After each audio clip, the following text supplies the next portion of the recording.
Hi friends, நான் ஒரு இம்பார்ட்டண்ட்டான விஷயத்த சொல்ல வந்திருக்கேன். நேற்று எனக்கு காலையில் ஒரு 9 மணிக்கு பார்த்தீங்கன்னா ஒரு கால் வந்துச்சு. என்னன்னு சொல்லி அட்டன் பண்ண ஒரு அன்னோன் நம்பர் தான். You are directing to customs டிபார்ட்மெண்ட்னு சொல்லி ஒரு ரெக்கார்டட் வாய்ஸ் வந்துச்சு. என்னடா அது கஸ்டம்ஸ் டிபார்ட்மெண்ட்லேருந்து நம்மளுக்கு கால் வருதேன்னு சொல்லி நானும் அட்டன் பண்ணேன். ஒருத்தர் பேசுகிறாரு, சார் நான் நியூ டெல்லி கஸ்டம்ஸ் ஆஃபீஸ்லேருந்து பேசுகிறேன். உங்கள் பேரில் ஒரு கொரியர் வந்திருக்கு சார், அது சிங்கப்பூருக்கு போகுது. நீங்கள் தான் அந்த கொரியர் அனுப்பிச்சிங்களான்னு சொல்லி நாங்கள் கிராஸ் செக் பண்ணுறக்காக கூப்பிட்டோம். இல்லை சார், நான்லாம் வந்து அனுப்பலை, சிங்கப்பூரில் எனக்கு யாரும் தெரிஞ்சவங்களாம் இல்லை, நான் அனுப்பலைன்னு சொல்லிட்டேன். இல்லையே சார், அந்த கொரியர் பிரித்து பார்த்தோம், 19 fake passport, 64 ATM card, 159 gram of MDA drugs இருக்குது. இது எவ்வளோ பெரிய இல்லீகலான விஷயம் தெரியுமா? இந்த கொரியர் பார்த்தீங்கன்னா ஹைகோர்ட்டுக்கு போகுது. உங்கள் மேலே கேஸை நாங்கள் ஃபைல் பண்ண போகிறோம். நீங்கள் பண்ணலைன்னா சொல்லிடுங்க, நாங்கள் இந்த காலை நியூ டெல்லி போலீஸ் டிபார்ட்மெண்ட்டுக்கு ஃபார்வர்ட் பண்ணுறோம் அப்படின்னு சொல்லி சொன்னாங்க. ஐயோ, நான் பாட்டுக்கு சிவனேன்னு இருக்கேன்.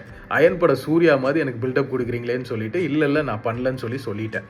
உடனே ஓகே சார், நீங்கள் பண்ணலைன்னா நியூ டெல்லி போலீஸ் டிபார்ட்மெண்ட்லேருந்து வீடியோ கால் வரும், நீங்கள் ஃபஸ்ட்டு நியூ டெல்லி போலீஸ்க்கு ஸ்டேஷனுக்கு வர முடியுமான்னு கேட்டாங்க.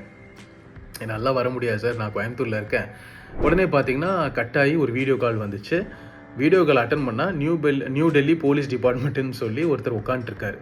நல்ல தமிழில் பேசுகிறாருங்க அந்த போலீஸ் ஆஃபீஸர். ஆனால் வாய்ஸ் பார்த்தீங்கன்னா சிங்கே ஆகலை. அப்புறம் பார்த்தீங்கன்னா ஒரு வீடியோவை டிஸப்பியர் பண்ணிடுறாரு. நான் வீடியோ காலில் இருக்கேன். இந்த மாதிரி ஸ்ரீராம் நீங்கள் தான் பண்ணீங்களா அப்படின்னு சொல்லி கிராஸ் செக் கொஷின்ஸ்லாம் கேட்டுட்ருக்காரு. சார் எனக்கு இதுக்கு சம்மந்தம் இல்லை, நான்லாம் அனுப்பலைன்னு சொன்னேன். அதுக்கு அவர், நீங்கள் அனுப்பலையா? ஓகே, இது நம்ம ஃபைல் ரெஜிஸ்டர் பண்ணிடுறேன். ஸோ வந்து அடுத்து உங்கள் ஆதார் கார்டு டீட்டெயில்ஸ் கொடுங்கன்னு சொல்லி கேட்டார். சார் ஆதார் கார்டு வந்து ஆஃபீஸில் இருக்குது, நான் இங்கே இல்லை, வீட்டில் இல்லைன்னு சொன்னேன். என்ன நினச்சிட்டு இருக்கீங்க, ஆதார் கார்டெலாம் பக்கத்தில் வச்சுக்க மாட்டீங்களான்னு சொல்லி மிரட்ட ஆரம்பிக்கிறாரு. நான் உடனே சார் சில் சார், நான் காமா தானே பேசிகிட்டு இருக்கேன் அப்படின்னு சொன்னேன். அப்புறம் என்ன சொல்கிறாருன்னா, பக்கத்தில் யாராவது இருக்காங்களா, யாராவது இருந்தாங்கன்னா நீங்கள் அனுப்பிச்சி விடுங்க, தனி ரூமில் தான் இருக்கணும், செல்லு பார்த்தீங்கன்னா சார்ஜ் போட்டிருக்கணும், ஃபுல் சார்ஜில் இருக்கணும், இந்த கால் வந்து ஒரு 10 நிமிஷம் போகலாம், எப்போ வேணால் கட் ஆகலாம், ஸோ நீங்கள் சார்ஜ்லேயே தான் இருக்கணும், யாருமே சுற்றி இருக்கக்கூடாதுன்னு சொல்லி பல ரூல்ஸ் போடுறாங்க.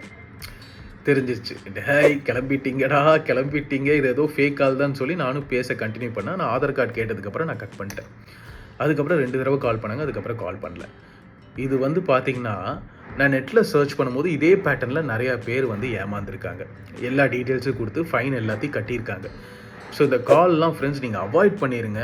நிறையா ஃபேக் கால்ஸ் வருது. உங்கள் டீட்டெயில்ஸை கண்ட இடத்துல கொடுக்காதீங்க, அன்னோன் நம்பரை அட்டன் பண்ணிடாதீங்க. இந்த மாதிரி நிறையா பேட்டர்னில் ஸ்கேம் பார்த்திங்கன்னா நடந்துகிட்ருக்கு. எல்லாம் கொஞ்சம் அலர்ட்டாக இருந்துக்கோங்க. இந்த மாதிரி கால்ஸ் எது வந்தாலும் சரி, ஏன்னா இந்த மாதிரி தப்பெல்லாம் நம்ம பண்ணியிருந்தால் லோக்கல் போலீஸ் ஸ்டேஷன்லேருந்தே ஆள் வந்து நம்மளை வந்து அழகாக கூட்டிகிட்டு போயிடுவாங்க. இதில் நியூ டெல்லிக்கு போய் new Delhi police officer video காலில் வந்தாலும் அந்த ப்ரொசீஜர்லாம் நடக்காதுங்க. ஸோ சூதாரிச்சுக்கோங்க, இந்த மாதிரி வீடியோ கால்லாம் அட்டன் பண்ணாதீங்க. எனக்கு நடந்தது நான் சொல்லணும்னு தோணுச்சுங்க. Be alert friends.